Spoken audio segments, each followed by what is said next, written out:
Today in the briefing room, we meet Dr. Craig Cummings, co-founder and general partner at Moonshots Capital. He joined Sean and myself for a conversation spanning 30 years of defence, academia, entrepreneurship and venture capital. Craig served 17 years as a US Army intelligence officer, including deployment to Afghanistan with Joint Special Operations Command, where he earned the Bronze Star. He then co-founded RideScout, which was later acquired by Mercedes, and then went on to build Moonshots Capital into one of the most active dual-use VC firms in the United States. In this episode, we learn why Austin became the centre of gravity for US defence innovation, what Army Futures Command moving into Capital Factory actually changed, and why Craig looks for contracting expertise in every team he backs, and why this entire US defence innovation ecosystem is still, in his words, only at Series A. Welcome to the briefing room. Whether you're in defence, investing into the future, or simply curious about how great ideas become reality, this is your mission briefing. Let's get started.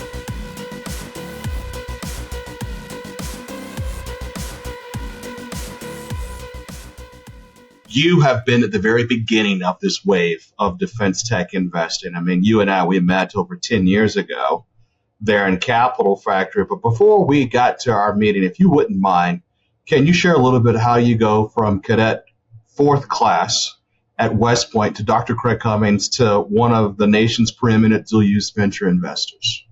Well, thank you for those accolades, which I'm not sure they're accurate, but I'm always grateful for your love, Sean. And I mean that. You know, if you had asked me 37 years ago whether I would be in VC, I of course would have said, what's VC? I would have had no idea. And I've always sort of flowed a bit. And it really does start going back to West Point. And, you know, my father was an Air Force officer, colonel. My mother, though they were divorced, was a Department of the Army civilian. So she worked for the Army. And both my older brothers went to West Point. So I joke that we don't have family reunions. We have family formations and see one another. And so service was always in my family. But, you know, I didn't really know what I was getting into at West Point. I mean, I saw my two older brothers. So I saw parades, uniforms, pretty girlfriends, this class ring they wore. I knew West Point was focused on leadership. I said, that's for me. And then when I showed up at West Point and they bring everyone in a room and you get a chance to hear some inspirational words and they say, time to say goodbye. You have 1 minute, parents this way, cadets this way. And then I walk outside and there were these fire breathing dragons screaming at me. And I was like, wait a second. And then my hair's gone. Next, I'm walking around with the bag of uniforms, underwear, a comb, learning how to march. 2 weeks in, I'm like, I'm not sure this is for me. I did not know, even though it's called cadet basic training, what exactly I'd gotten myself into. Called my brothers. I'm like, you guys didn't tell me anything about this place. They said, well, we thought you might not want to go if we told you too much.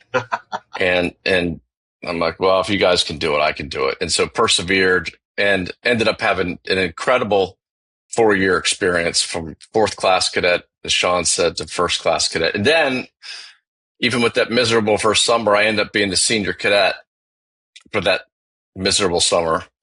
4 years later is what's affectionately known as a king of beast at West Point. So that was a circle of life moment. Not too dissimilar when I returned to West Point and I was a professor on the other side of the room from all the cadets. So I ended up choosing to become an intelligence officer with a detour as being an armor officer.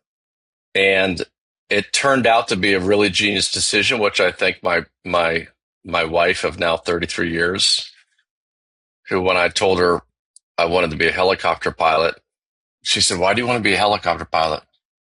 I said, because you get to wear a onesie all day with patches on it. You fly, you land, you sleep in air-conditioned buildings. You get to blow things up. Sean can relate. my father wanted me to go to the Air Force Academy where I had also been accepted. But anyway, she said, well, what else can you do? And then I said, well, I could do all these other things to include military intelligence. And she said, well, of all the things you told me, I think in the long run, that sounds most interesting, this military intelligence career. And so I end up choosing that branch, which was not very popular in the day because, West Point's focused on graduating infantry officers is priority number one, sort of your ground soldier with rifle in hand, boots on feet, marching forward. And then, 9/11 happens and suddenly the intelligence officers got invited to the main table. And as the world changed, from there, and I don't want to go on too long. I want to pause. But I had an incredible career with some great serendipity, allowed me to return to West Point to teach and then return back to the force and serve in Afghanistan and make some trips to Iraq. And eventually I ended up leaving the Army in my 17th year. People were like, what do you do? Wait, what? You're so close to the finish line. If you do 20, you get the retirement. But I had this itch, this entrepreneurial itch. I felt compelled to scratch. And so I left the service in my 17th year and began my entrepreneurial journey, which eventually led to venture capital. I don't know, that was such a big question. I'm going to stop because I'll definitely overtalk, violate all time rules on responses. Oh no, this is a conversation. But Peter, what are your thoughts on what he just wondered? I want to know about the entrepreneurial itch, because often people never really explain what that feels like. And obviously when you've been in an institution that's quite different thinking to entrepreneurship, although it might be similar in other ways as well. I think the mentality is similar. Maybe the output and the way in which you achieve things is quite different. What sort of things, like, you explain what the entrepreneurial itch was? Was it you had a desire to go and create something? You wanted to do something of your own? You wanted to do something outside of an institution? What was the thing that made you think, I need to go and do this? I actually think you sort of I would choose D, all of the above. Yep. I did want to do something creative. I did want to do something on my own. I did feel like in an institution the size of the United States Army that I could not see the needle, let alone grab the needle and move the needle. Now, the leadership opportunities were really special, but in terms of, being on board an aircraft carrier and say, hey, I really think we ought to go that way. That's not happening. And I had also seen some friends who had left to start businesses, and I thought that was really interesting. And I had done some dabbling in real estate investing when I was in the military, and I felt ready to exit. And the constant moves on a family, especially with the high performing, high potential wife, it was the thought of more moves, more deployments. It was a combination of all these things. I said, I really want to get out and try my hand at entrepreneurship. And, the last thing I'll say in that regard, service members, no matter what Army, Air Force, Navy, we are trained in solving problems and solving them with limited resources. And that's entrepreneurship right there. We like being told, take that hill. Yes. We don't like being told how to take the hill. Let us, my team, we're going to figure out how to take that hill. What about the upskilling part in terms of, did you think you had what took business-wise, the business skills to then go and be a founder? What was your first venture? What was your first company that you founded? I had helped ideate a startup that sought to put the first cellular network on a battlefield.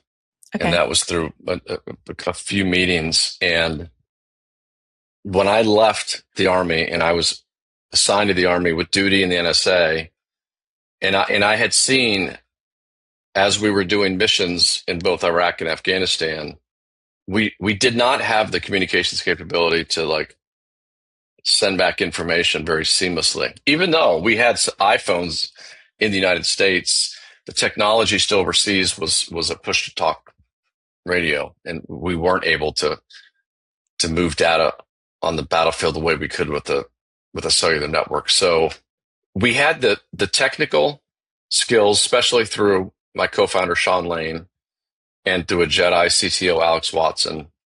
I had a lot of the relationships and the knowledge of the intelligence community, as did Sean. But to answer your question more crisply, that's where we realized we need the big business brain, and we brought in the gentleman, Chris Hoyt, who's been a business partner of mine for many years. And he was the one, not a vet, who brought that skill set to our team. And I think one thing vets are generally very good at realizing is strengths and weaknesses, because we have a teamwork mentality. And so I did not get out and think I had the knowledge of the, communications, intel community, business. I could do all these things. And so we brought that on board. I still feel like I'm in a bit of a 17-year executive MBA program since the day I left the service. It doesn't end. Always learning. It doesn't end, does it? The learnings that and plus a lot of them you'd never anticipate you'd ever learn, but here you are in the middle of something that you have to unpack and work out. And there's the learnings right there. I like that question, because I often will say, especially to officers leaving the service, like, find your tech Jedi. Because officers are very good generally at selling, at business development, relationships, and leading. But oftentimes, because of the nature of the assignments that we're always moving around, you don't develop these deep technical skills. And yet those very often with the deep technical skills don't have the business development skills, the sales skills. And so it's 1 + 1 = 3. But your point, like, you can have the sales and the tech, but you need that business underpinning. Spot on. And so to that end, can you walk us through your second entrepreneurial venture and how West Point factored into that one and some of the personalities that made that a reality? Sure. Well, West Point is factored pretty massively in my life. We start with a family, and even that business that the business of building a cellular network. When I left, I teamed with 2 West Point graduates, Guy Filippelli, Nick Hallam, and then ended up building out the company with an Air Force veteran, Sean Lane. And then with startup number 2, that was with Joseph Kopser, my West Point class of 93 classmate, who I'd known since 1989. Joseph, we were at a party at a friend's house, fellow vet Jason Dempsey, where Joseph's describing how he gets to the Pentagon every day from Arlington. He's like, sometimes I carpool, sometimes I take a bike, sometimes I take a bus, sometimes I take the car to go, and I have a spreadsheet and I sequence them and I look at, time, weather, availability of friends, expense. And I pulled him outside. I said, I think you may be on to a business with this idea. And I said, how about we do this? How about we set up a joint USAA account, as most veterans tend to do, set up USAA accounts. I put $5,000 in that account. Joseph, it was like, I put $1 million in there. He's like, $5,000? Seriously? I'm like, yes, $5,000. Let's see. Ask people if this is suss this idea out. And so I start looking at these statements from USA, and it was like, Driscoll Hotel Bar, Perry's Restaurant, Driscoll Hotel Bar. And then I see iPad. And Joseph said, people are responding to this idea. I think there's a company there too. And so I put some money in, and away we went, building out initially what was called Going My Way. But we pivoted, as most startups do, and became RideScout. In 2014, we got a call from Stuttgart, where Mercedes was building a very similar capability. And they said, hey, we want to have a conversation about acquiring you. And so we had that conversation, and there's some good stories tucked in there, but we had a Series A term sheet, and we had the offer from Mercedes, and then we took the offer from Mercedes. And that's what eventually got me to Austin, Texas, where they wanted us to be headquartered. Can you talk a little bit more about the importance of being in Austin and how Joseph was able to convince you to get to Austin, and why that has become the ecosystem that it has? Thank you, Sean. I started flying from DCA, which is the Washington DC airport, Peta. And I was going DC to Austin Monday to Thursday. And this was in September 2014. And first of all, I'm like, wow, these people, I love this city. It's very entrepreneurial. And I love the weather too, which was, they don't have winters. And so that's something, but truly the spirit of that city just sort of got into my soul. And the next thing you know, Ash Carter decides, and this was, Sean was part of this story of the establishment of the Defense Innovation Unit, experimental at the time, DIUX, at the Capitol Factory. And that really was, it was proverbial like man on the moon.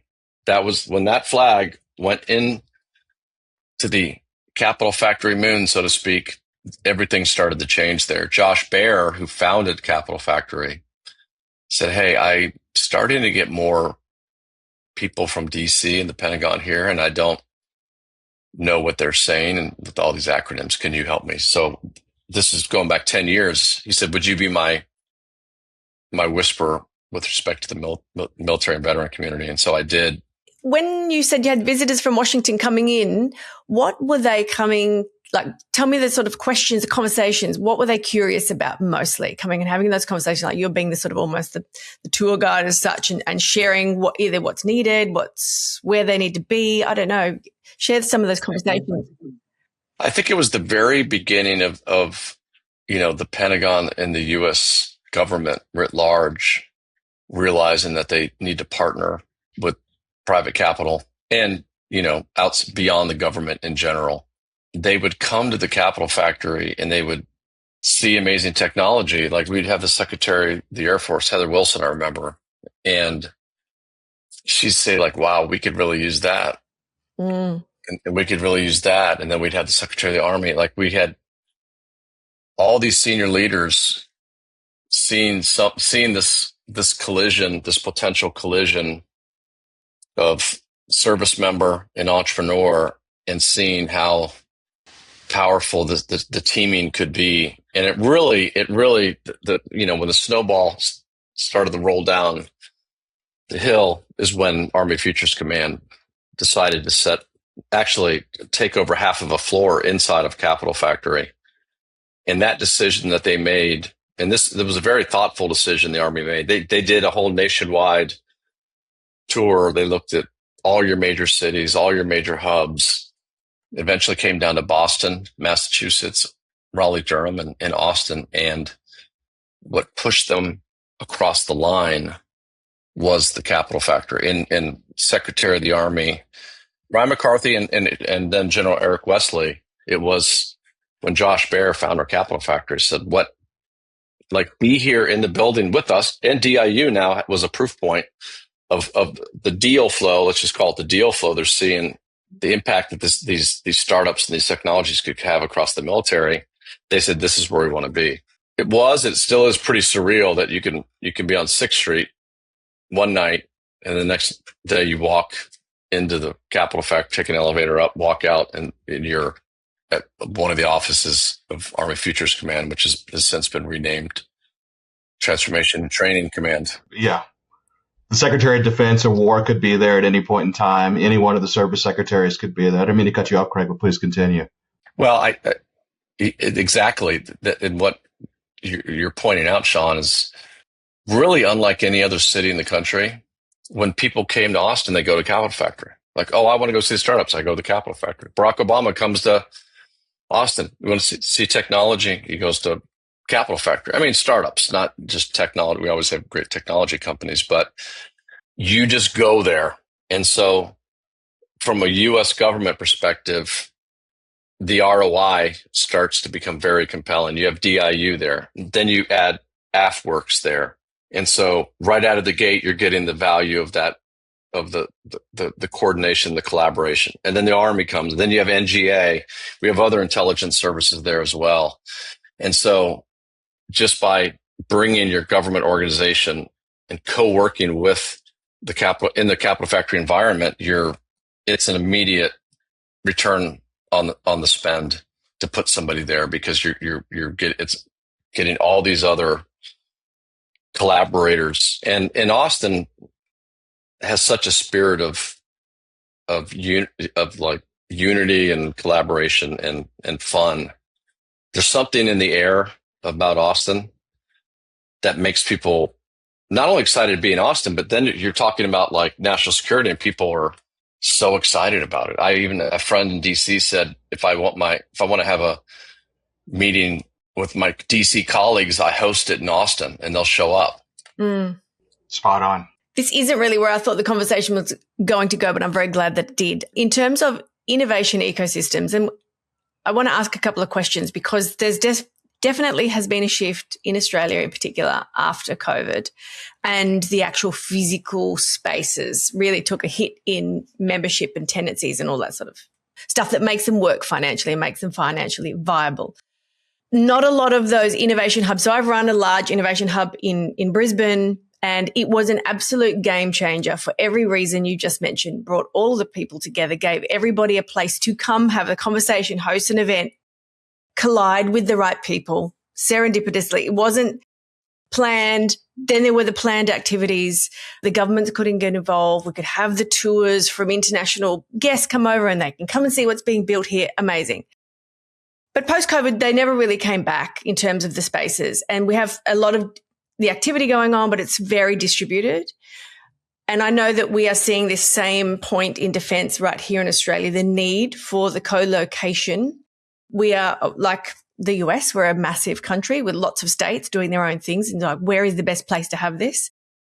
So a couple of questions there. Was there any sort of delay in coming back together after various lockdowns? I know it's so we're talking 4 or 5 years ago now of that.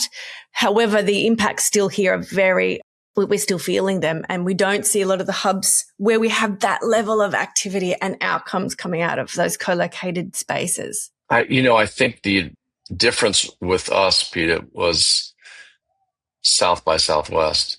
Yeah. You have an anchor event, and when it turns back on, it's sort of like it beams the light in the sky that we're open for business again. And as South by came back online, Capital Factory came back online, and then Capital Factory has created the equivalent of its own, like Defense South by Southwest, which is called Fed Supernova, which they host in August each year, and it's become a pure play, do not miss, dual use / defense event. And so I think it was these events that people feel like they could come back into a co-work environment. I don't think Capital Factory they're probably pretty close to where it was, but yet they're hosting events. So it's not just a co-work space. Every night there's events happening there, and they're on multiple floors. And Josh will actually try to schedule like a conference on the 8th floor and the 1st floor,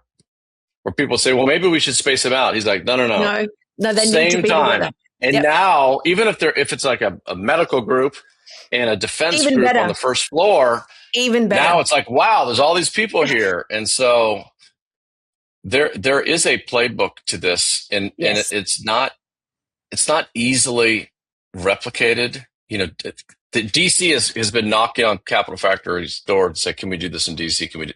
And they have started something. There's been a shift to the naming Station DC and Station Austin. We don't need to necessarily go down that rabbit hole. In terms of founders and the mentality, and you would see a lot. Do you get to work with many Aussie founders? Do you come across? I don't, but my heart is wide open, and Sean has definitely been sort of like repping Australia at Capital Factory, and we don't have there's no bias against it. I mean, I think there's a certain sort of like comfort in backing U.S. companies. I think Australia would be fine if we're actually partnered with the Pentagon in a new program called this SBI CCT, a little bit of acronym soup there for you, but they look very closely through this partnership at the companies, the citizenship of the members of the company, the citizenship of our investors. And so in terms of doing work in defense, there is this additional focus on where the people are coming from. But that said, Australia is green light go, no issue there. So I think you have many great companies. I'll just pick like Canva, for example, right? Like when you start to have these unicorn type companies that, especially when they exit and then there's the liquidity, and like we don't know what's going to happen with SpaceX, but I guarantee you there's going to be a lot more startups in Southern California. And the Front Range of Colorado too. Yeah. Yeah. And so, those events, that's also another like add on the list is so investors see like, whoa, that's where that company, or like people like Saronic, Yes. focused on the Navy's coming out of Austin. That's saying something. So, and Peter, there are some Australian startups like Breaker that's there at Capital Factory. Yeah, that's actually that's right right on the corner from Craig. So I think it's almost like the way the government and the private capital have come together. Now our allies are like starting, we're coming together, real world missions. And so I think it's almost like a natural next step to do more partnering with you. Like this has become a little more, it's almost like, a battle drill, as we would say in the military. It's like practicing. Now we're getting used to working with our partners. Yeah. One other question I want to ask, Craig, going back to the transition from either full-time service and then going into entrepreneurship or business.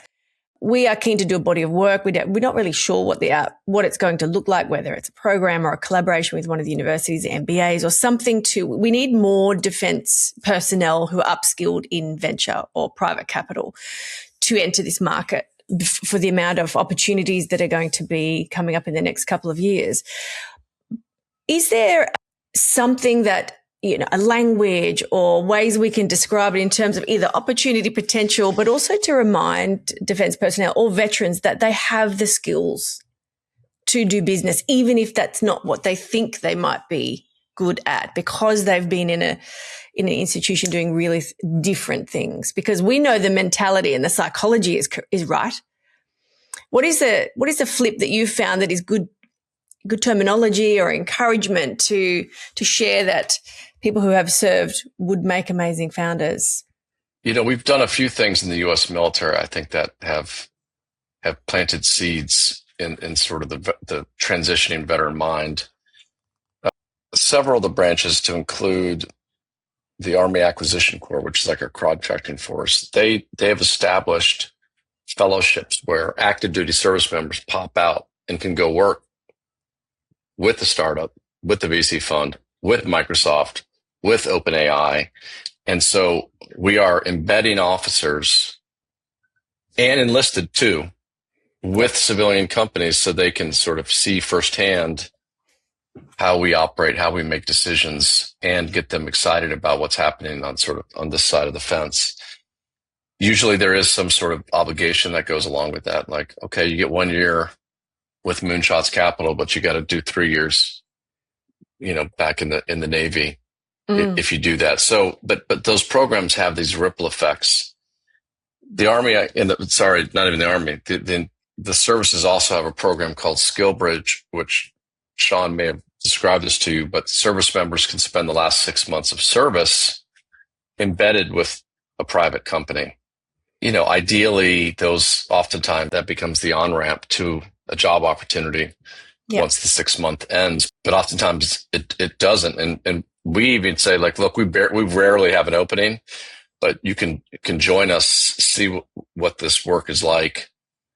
And I tell you, every single time we have a skill bridge, they get so fired up about VC that they want to find a way to back into the VC environment. And then I just think the partnering in general of what we're seeing, more collaboration, military, venture, is just, it's exposing more service members to the industry.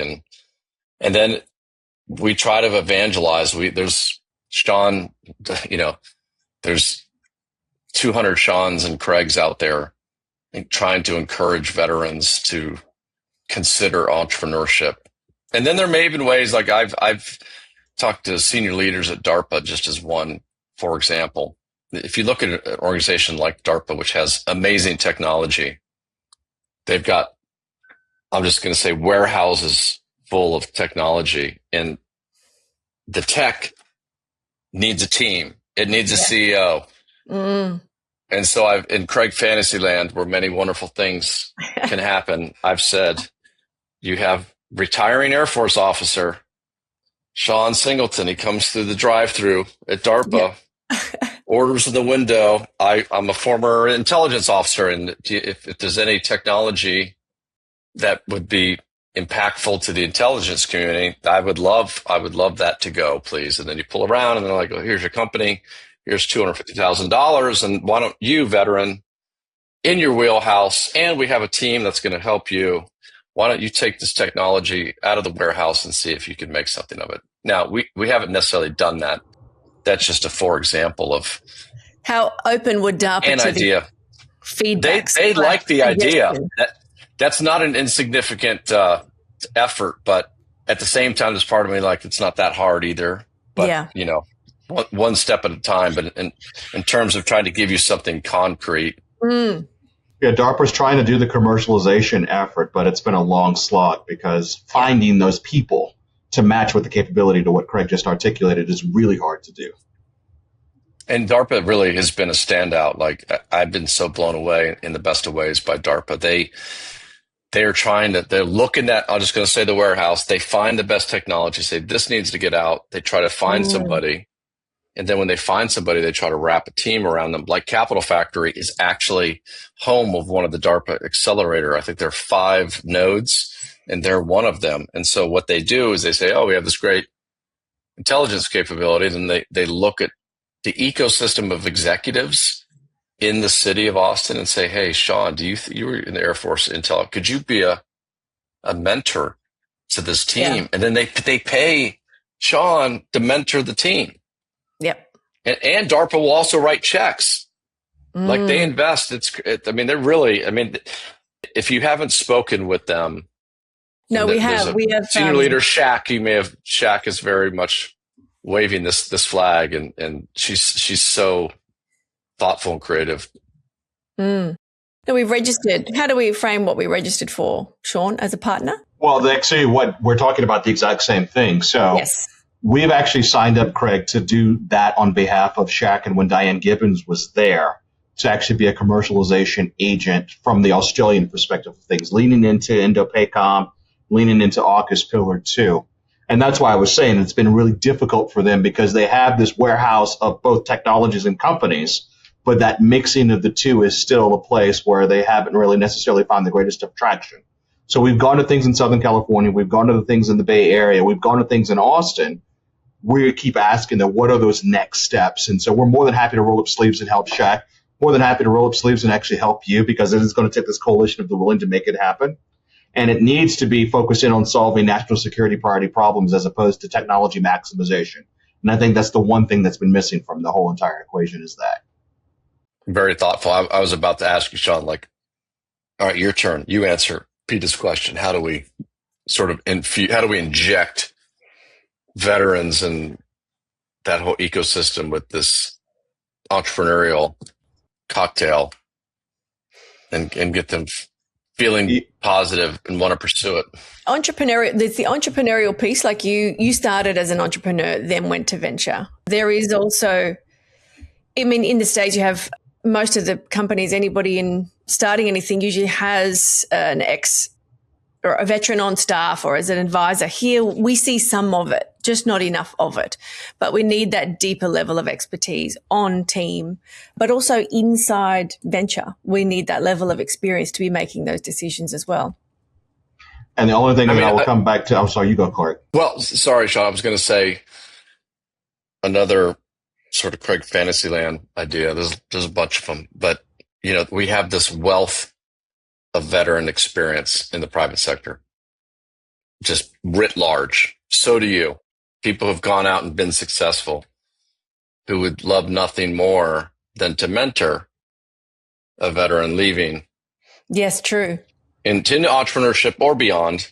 And so there's the larger potential matchmaking, mentorship matchmaking of a successful executive, former, member of the Australian military, coaching younger members to follow in their footsteps and guiding them.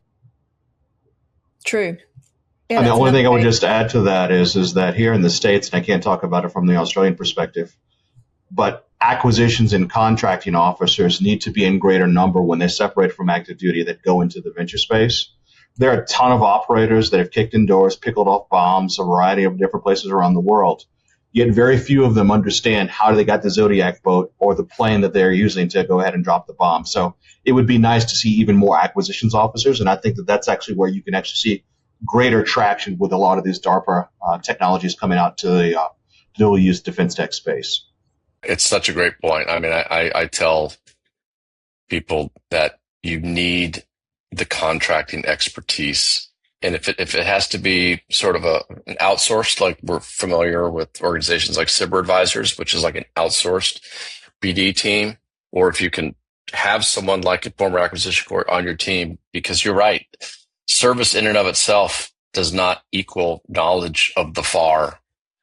And we actually now, when we invest in dual use defense companies, are assessing the strength of the knowledge that CEO has of government contracting, and really seeing that we highly prefer for that muscle to be strong, a bulging muscle, versus having to build it out. And someone says, well, I think I could do work in the government. I think my product could sell there. It's like, oof, because we know if it's dependent on us, that's going to be a lot of our time, which is difficult to over allocate time to one company. So we try to find those CEOs with that body of knowledge and experience with government contracting. There's so much there. So much advice, so many suggestions. I love that you have shared what has worked, but also all the work that's still yet to be done. I think we have a lot to learn and a lot to do. Very keen on being involved in whatever that looks like in the future, especially here, but also we will always collaborate. And I think the closer we can build these relationships as well, the strength, we keep adding strength to the ecosystem across countries, which is where we need to be for founders' sake as well.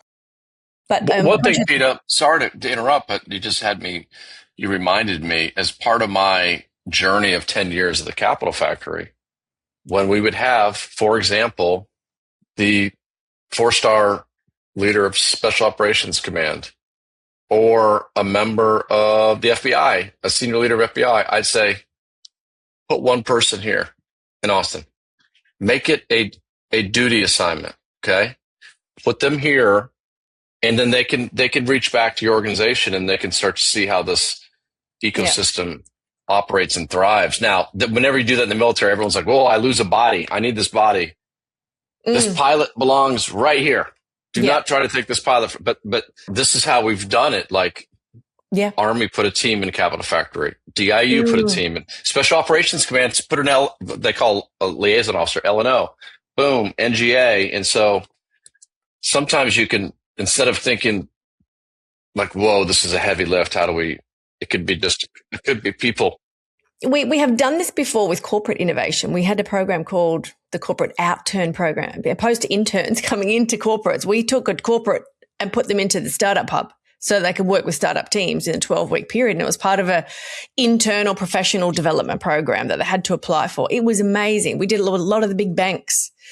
The issue was when they'd go back, they didn't want to stay there anymore. They wanted to leave. So great outcomes for innovation within the sector, not great for employee longevity. So that was a bit of a challenge. And then we did consider a veteran in residence, a situation where we could put a veteran in an organization or a startup and think of these types of things. And these are all still on the table. They're all opportunities and possibilities. But again, we're going to have to trial and error some of these things to work out if we're achieving what we want to achieve. If we lift off of the military for a second and we just think about academia writ large, I would love to ask Claude this question, but how many universities, undergraduate and graduate, are offering entrepreneurship today versus 10 years ago? So not even beyond the middle, looking beyond, like also like UT and Austin are like this, and Texas A&M are like this, and Rice are like this, and like these institutions are part of the fabric of our entrepreneurial ecosystem, and with programming and with there are, you know, I'm a mentor to the John Brumley Entrepreneurship Institute at the University of Texas, which is sort of like a parent organization of many entrepreneurial programs at the university. And so it's another way. It's like you gotta go every single way. Capital Factory, one thing they do is they have a corporate innovation council. Well, they'll invite, hey, Microsoft, for this amount of money, you can be a sponsor here. Yeah. We're gonna tell you every startup that's here. We're gonna curate it and say the ones that we think that could be a fit for you. When we have an event, we're going to give you, as I like to say, on-field passes. You're going to be like right there. You can speak. And so then they lasso Microsoft and Cisco and defense, you know, some of the defense primes. And so it's like not everything's going to work, but it seems like you got to do everything to really to hit that flywheel. I 100% agree. And we do have strong programs here in Australia for entrepreneurship. I was one of the entrepreneur residents at Queensland University of Technology and worked with the entrepreneurship program there. And we did a lot of corporate engagement there, not defense then, but there is so much more. And I think, look, we've got a lot of opportunity here with space. And there's a lot of the very smart engineers, space engineers, mechatronics engineers who'll be looking for opportunities to get closer to industry outcomes and working deeply there. So there's definitely, you've seeded a lot of ideas again, and ways in which we can look at this challenge a little bit more broadly to hopefully achieve some of these outcomes. You know, one thing we've also done is we had to bang on West Point a little bit to get them to embrace entrepreneurship. And now the Naval Academy has come online, and then the Air Force now is hosting more and more entrepreneurial events, and definitely, and Sean's been a part of that. Nothing worse than Sean saying, hey, you see what those Army guys are doing? We should be doing it. Yes. We're smarter, we're taller, we have better hair. We should be doing way more than the Army. If Hudson High and the boat school are doing it, we should be doing it. Exactly. And so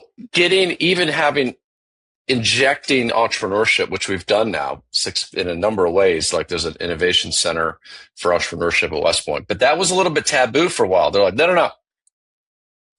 We want all cadets to keep your eye on this weapon, this rifle. Don't look at those entrepreneurs. Keep your eyes right here. And so took a while. If it wasn't for the Army Innovation Unit that had an open day and invited Steve Baxter along, I can't remember how many years ago now, to come and have a look, because at the time he was one of the sharks on Shark Tank, so he was quite a figurehead of entrepreneurship and innovation. Had he not have even been invited to go and have a look, Beaton Zone Rangers wouldn't even exist, because the opportunity of innovation within defence maybe wasn't as mainstream, wasn't shared, wasn't talked about. So it's happening. It's there. It does not exist. It's like, how do we still amplify it now, bring more together and pour fuel on the fire so we can grow? I love that. You know, the 18th Airborne Corps, as an example, does like a Shark Tank like event every year, encouraging soldiers to come up with ideas. So you'll have like mechanics who say like, exactly, oh, here's my predictive analytics maintenance app. And then and then they invite us VCs in to come and be judges. Yes. Yeah. And so again, it's like all these coming things. at it from all angles. Plant the seeds. And yes, I mean, we could ideate for hours. I am conscious of keeping you any longer than you had planned for. Yeah. But Craig, this has been an amazing conversation.